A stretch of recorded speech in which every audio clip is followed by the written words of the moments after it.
As far as the Obsoletes getting started, how was the feel compared to yesterday's Kids? Did it feel similar? I mean, you had a new drummer, but the other pieces were the same. Well, it was at the beginning. It was a different band. There were five of us. It was John on drums. I played guitar and sang, and Justin played guitar and sang. And then we had Andy Kavanaugh from the Goodnight Lovin'. He played bass. And then Josh Engel, who Justin knew somehow, was our organ player. And we were a five-piece. And so when Justin, I think he wrote me an email or something. He's like, "Hey, we're gonna start playing these songs live. Here's a CD." And he had just started kind of his recording career at a different studio, at Simple Studios.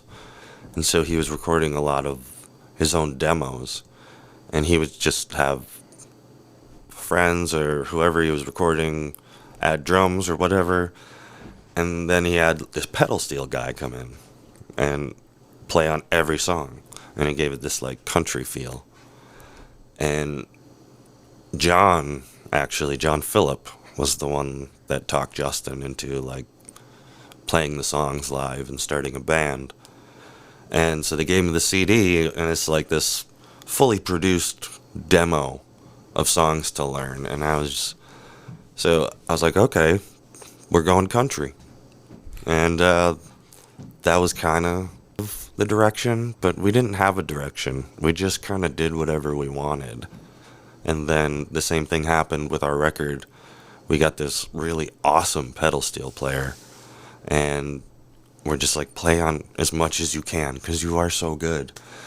But that really alienated the Yesterday's Kids fans because it just sounds country, which is bad to some people. As far as the turnouts were going, were they similar to Yesterday's Kids, or were people dropping off? No, the Obsoletes was, like John was in the band The Benjamins, which was like a huge Wisconsin band. They got signed to Drive Through Records, and we did Yesterday's Kids. So it felt like, okay, kind of this unknown, for lack of a better term, super group, two bands coming together. And so it wasn't as much of, we thought all of both audiences would come, and that would be like, oh, 1 + 1 = 2, twice as many, but it wasn't. But we had been playing for long enough. Like our second and third show was opening for Super Drag, which was like, all right.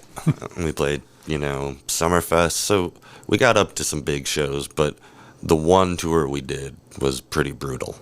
And there was a lot of shows where there was nobody there, which is fine. But at that point, that was like year number 12 for Justin and I working together. And I think we both had to move on.